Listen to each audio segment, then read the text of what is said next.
Hey everybody, Professor Dust here, and today we're going to talk about career management as the new piece of material, and we'll walk through some career management theories, things that I've kind of pinpointed as being really helpful for carrying with you throughout your career, things to constantly go back to and regularly reconsider to make sure that you're managing your career in a way that's going to be fulfilling and put yourself in the best possible position to be a high performer. And then we'll also at the very end kind of tie it all together, what we've been talking about all term, and circle back to the big picture and the themes of organizational behavior in this class, MGT 291. So starting with career management material, career anchors. So one of your exercises for the module assignments was to complete the career anchors assessment. And this is a great assessment because it's getting at a lot of the things we're getting ready to talk about on some of the more micro components of things to consider for career management. But big picture, career anchors are helping you think through what are your primary interests. And this might have something to do with your values, your characteristics, your personality traits, your workplace preferences at large. There's so many different things kind of bundled into these big 8 categories. And so this career anchors philosophy is that, if you were to think about all the things, all of the possible line items that could be evaluated and considered and be potentially good or bad, and then create somewhat of a profile of themes, this would be it, right? You could break it down more or less into these 8 unique categories. And so understanding what these categories entail is something that you should know. First off, technical, functional. So this is where you really like whatever it is that you do technically, functionally, and you're just into the details and the nuances of that material, right? So, if you're an accountant, you're really into the rationale behind the accounting laws. If you're in organizational psychology like me, like you are really into the research methods of social science or whatever it might be. Managerial is that you really like to be able to exert some type of influence at scale and to do so through other people. And so you appreciate that process of, hey, organizational structures is how we get big things done.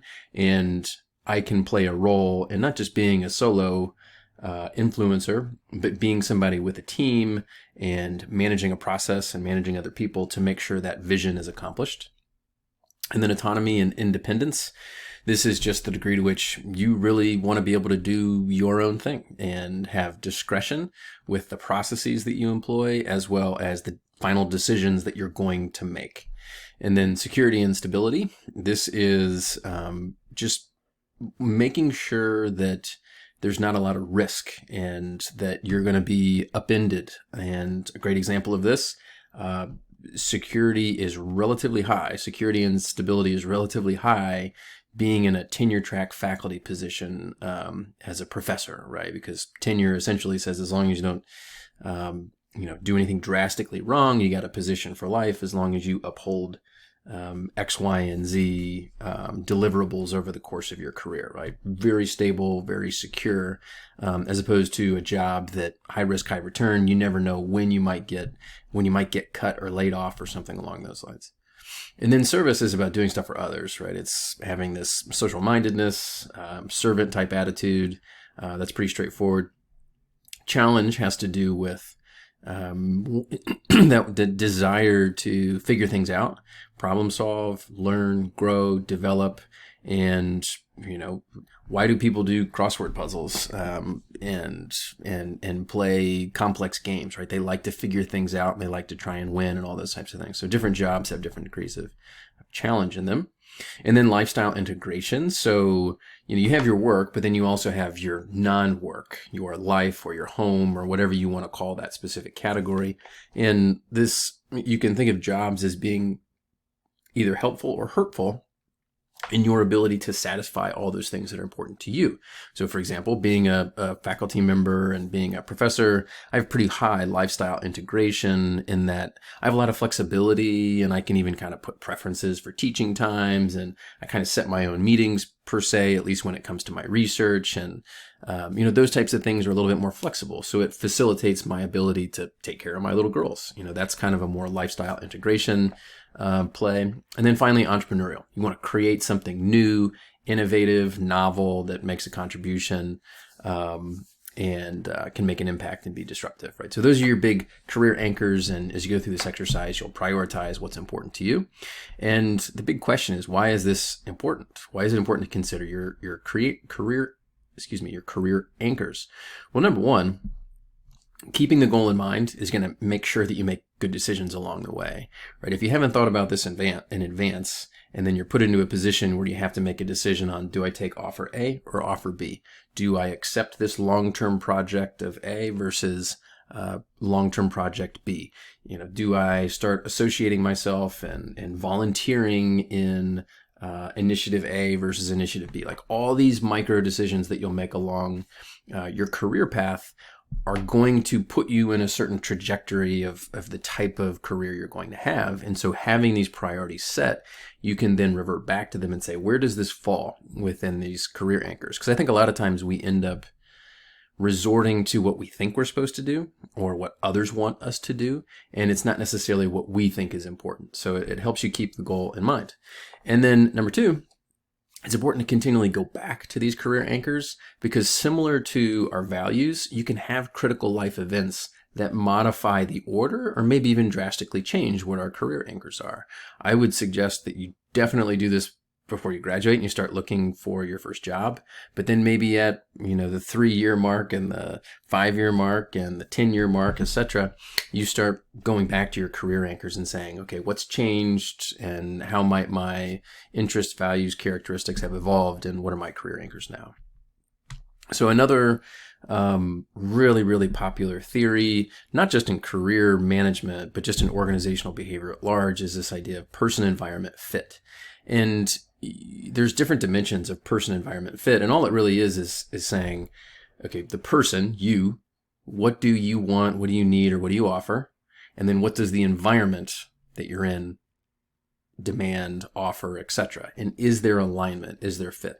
And so this can be broken down in a variety of different categories. The first one is person-vocation fit. And I think career anchors, that exercise, is getting at this a little bit, trying to help you understand the vocation, the occupation at large. Is that going to fit who you are? And then person-organization fit is kind of a layer down, right? It's not the occupation, but it's the actual organization you work for. Miami University, AT&T, whatever, any organization is going to have its own set of values and norms and objectives, and you need to be in alignment with whatever that is, right? So Miami, for example, the real value is that it's a teacher-scholar model. It's a bunch of faculty who are very good in their scholarly domain. They're researchers, but they also care a lot about teaching, and they're good at that teaching. And the combination of the two is what makes Miami so unique, right? Versus other institutions that might just be very focused on teaching, but not a lot of scholarship, or very focused on research and scholarship, but don't have a whole lot of incentive to care and innovate when it comes to teaching. And so to figure out what the organization's values are and then decide whether or not this actually is an alignment for you can be very helpful. And then taking it down another layer, right? So you have the occupation or vocation, you have the organization, and then the actual job within the organization. So two different dimensions here. The job can either fulfill your needs or not. And these needs, we've talked about these before in the motivation chapter, the most common being a need for relatedness, a need for autonomy, and a need for competence. And so any job that we might be in might be on point or off point on those dimensions. And that's your need supply fit. It's about psychological need fulfillment. But then another type of fit that is specific to the job is demands abilities. And so you have a certain set of abilities that is specific to you, your skill set, your knowledge, whatever you bring to the table in terms of functional background, right? Those are all your capabilities. But then the job that you have is going to demand certain degrees of that knowledge and skills and abilities, etc. And is there a fit there? And when people are hiring and recruiting, this is probably what they're thinking about first. Demand ability fit. Do these people that we're bringing in and that are applying, do they have that skill level that's necessary to accomplish the goals of the job? And that's fine to start there. It's a great prerequisite, but it's actually just one part of the overall puzzle of making sure that there's actual fit. Another type of fit is person supervisor fit, and this can be person supervisor. It can be this can be an alignment on a variety of different characteristics. One might simply just be work style, right? Maybe one has this huge sense of urgency and always pushing and pushing and pushing, and then the other party is a little bit more laid back and reflective and whatnot, which can cause some challenges.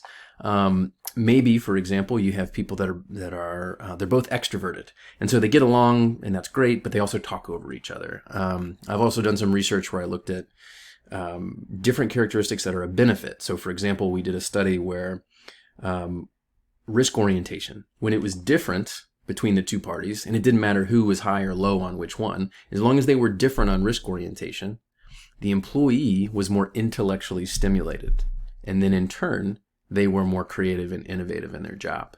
So it didn't matter if the person was high on risk orientation or low on orientation, as long as their supervisor was the opposite level. That's what led to intellectual stimulation. So on the one hand, it can be good because it creates diversity of thought and different approaches, but it can also be a challenge because it can be hard to maybe get along and communicate and work together. But that's another dimension that you have to pay attention to, right? And when you're getting into jobs and when you're evaluating what you want to do and who you want to work with, that's a potential evaluation point that you should be making. Who exactly is going to be my manager and what's their style? And then another one is person group fit. And this is similar to person supervisor fit in that fit or misfit can be good or bad. So, for example, maybe you get along with your group and that you have this mentality of information sharing and being very communicative, and that's great. And if everybody's high on that, then that's wonderful. But you can also see where maybe you want a little bit of misfit in terms of knowledge, skills, and abilities. And so when you bring something unique to the table, whether it be functional background or perspectives or whatever else, actually being the outlier or the misfit within that group is also beneficial. So these are all different ways of evaluating fit. And the reason that they're important, and I'll talk about these dimensions and measurement in a second, is that they have a big influence on all sorts of different outcomes within organizational settings. Those outcomes are going to be specific to the level, right? So when it's person vocation fit, that's more about the occupation. So that's going to dictate the extent to which you enjoy your profession, contribute to your profession, etc. Person organization fit, because it's specific to the organization level, the outcomes that then influences typically are more like reduced turnover, organizational identity, right? Things at the organizational level. Person job fit influences things like job satisfaction, job performance, job innovativeness. Person supervisor fit, because again, it's at the supervisor level, has more to do with identifying with your supervisor. Leader-member exchange, which is essentially quality of the relationship. Satisfaction with the leader, something like that. So again, at the supervisor level. Person group fit, of course, as a team construct, it's more related to team performance and team cohesion and team information sharing and all those types of things, right? So the level of analysis of all of these different types of fit is going to have the biggest influence on outcomes that are at the same level of analysis: vocation, occupation, job, supervisor, group. So two other important pieces. The dimensions. So the dimensions are manifold. It really is just dependent upon what you're interested in studying. And so you could be just talking about person job fit in general, right? And you can ask people about person job fit. Do you feel like you fit your job? Rate the extent to which you feel like you fit your job, and that's great. But you can also break it down and be more specific and say, do you fit when it comes to X, Y, Z, etc. Similar with all of these topics, supervisor fit, right? You could be looking at personality traits. You could be looking at work values. You could be looking at skill sets, right? The dimensions can be either really broad or really specific. So getting at this construct of person environment fit, it's really, really wide open. There's all sorts of different things you can evaluate. And then also measurement is an important aspect of this idea of fit. So you could just simply ask somebody, rate the extent to which you feel as if you are in alignment with your organization in terms of values. Easy, right? So that's just kind of a global one question measurement that is just asking the person to rate the extent to which they find that type of fit. But you could also ask the individual to, for example, rate your own values, right? Rate value 1, value 2, value 3, value 4, value 5. And then independently, you have perhaps everybody in the organization do the same thing. And then you aggregate all that information. And then you compare the two, right? So you rated them separately. The person rated them, and then this environment rating is then attached, and you can see the degree to which they're aligned or misaligned. And then from there, it then could potentially create more nuance and create more difference, where you're not just looking at fit or misfit, you're looking at who and how there is more misfit and in specific directions, right? You can see if there's oversupply or undersupply or something like that with the fit. So all sorts of different variations, but a very, very popular topic, specifically when it relates to career management and job satisfaction and all sorts of incomes about, hey, does the person like working here and are they going to stay here and things like that. The next topic is work-life balance. You all heard this term before, and it's important to define exactly what this means. Work-life balance in general, it's overall everything in your work and your non-work, sometimes called life, sometimes called home, right? So you might hear work, non-work balance. You might hear work-life balance. You might hear work-home balance or whatever it might be. Work-family balance is another popular way of framing it. But in general, they're talking about the same thing. But in academic circles, you do want to be really specific because, for example, not everybody has a family per se, right? Maybe they don't have family, but they're single, or maybe they chose not to have children or whatever. So you got to be careful, and that's why it's been broadened a little bit to not be work-family balance. It's really about work-life or work-non-work or work-home or whatever. But it's overall, it's anything, it's all-encompassing. It's subjective, so it's in the eyes of the beholder, right? So it's not some normative number that somebody's come up with. It's all, if you feel like you have balance, then you have balance, right? But that not might be the same type of balance that other people think they have. You could take your exact situation and give it to somebody else, and they think it's out of balance, right? So it's all about you, and it's person specific. That's why it's not objective, it's subjective, and it's just about you. So there's actually all sorts of different directions we can look at work-life balance. And one is this idea of work-home conflict or work-life conflict. You've heard of work-family conflict, all these types of things. This wording is used a lot, but it actually can be broken down in two different directions. The first one has to do with the extent to which work conflicts with home. So, for example, job burnout. I work so much and I'm so exhausted and I'm just so fried from the amount of work and the speed of the work that when I get home, I just got nothing left, right? I can't be present. I can't communicate. I'm too tired to play with my kids, whatever. That's work to home conflict. But you could also flip it where the home is something's happening in the home and that carries over to impact something negatively at work. So for example, a family member is sick. A family member needs extra care. Something bad, an emergency happened and my house caught on fire or whatever. That inevitably is going to affect your ability to do good work. And that might be because you have lack of time, lack of energy, lack of focus, or whatever it is, right? So it can go both directions.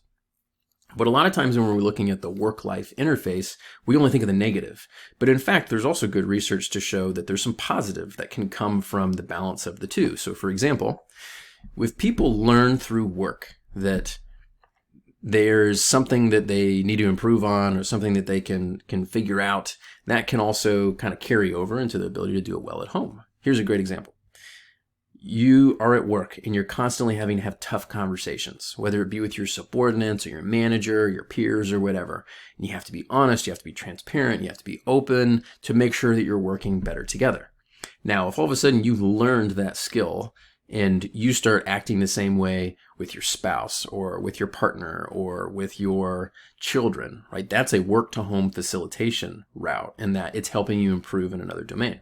It can also go the other way around. Let's say, for example, one of your pillars that you believe in as a family is to always be honest and open and act with integrity together. And that's just a personal value or something that you've learned at home and that's specific to your non-work domain. If you carry that over in a positive way to your work environment, then that's the other way, home to work facilitation. So, you have a very specific set of values that you've cultivated over time outside of anything to do with work. And then you carry that over to all of your relationships and all of your activities when you're in a work environment, then that's work to home facilitation. So there is a carryover, right? We are one person, and a lot of times we like to segment the domains, but the work-life balance is recognizing that, they're really all more jumbled together than we give them credit for. Okay, a few pieces of career advice. This is one of my favorite slides because as we wrap up the semester, I know a lot of students are trying to figure out what's next, and they're trying to make sure that they put themselves on the right trajectory, regardless of whether it's choosing the right major or minor or internships or whatever. And so I'd like to kind of circle back and offer some more practical advice that I think ties in nicely to some of the things we've been talking about. So first one, throughout this class, we talked a lot about human capital assessments, and you guys are reading the ebook.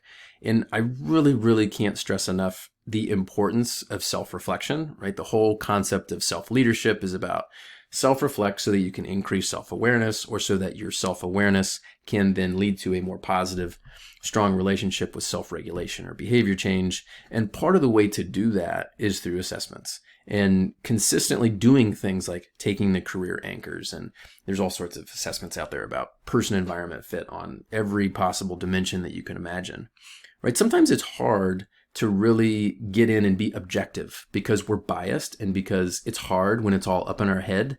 And so, writing it out is one thing that's helpful, but also being forced to rate things that other people have said, here's all of the possible things you should be considering, right? They've already done that thought for you.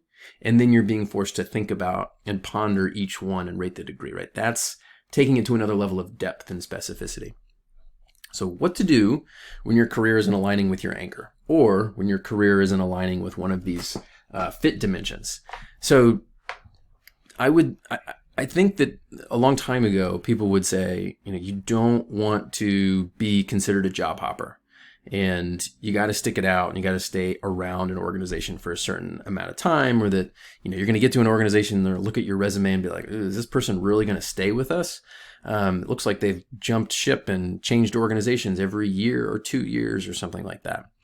Now, I think that's still real, but I also think that concern is lessening over time, right? So yes, you should be careful, and you don't want to necessarily be jumping ship, less than a year multiple times. That's definitely going to be harder for you to construct a narrative to a potential employer that's interviewing you and explain that, hey, no, this is finally the place where I'm going to stay longer than 6 months. Turnover is expensive. And so, there's other approaches to trying to make sure that you find this perfect scenario. For example, there's this concept called job crafting, which essentially says you take stock of all of these different things, and then you think proactively about ways that you can recommend to the organization some tweaks that might make it a more entrepreneurial job, or might make it a more autonomous job, or a job that you can do more for others, service, or a job where you can learn new functional technical skills, right? So if you have a career anchor that's very high in terms of your priority, but you're not getting it where you are, consider what you might do proactively within your organization first, especially if you haven't been there for very long. That's kind of a first step. And then if you can't get it, then, maybe you start being a passive job searcher, and that you're keeping your eye open, and you should always be continuing to network and finding opportunities out there, and then constantly evaluating fit to see, is this genuinely going to be better than what I'm currently doing?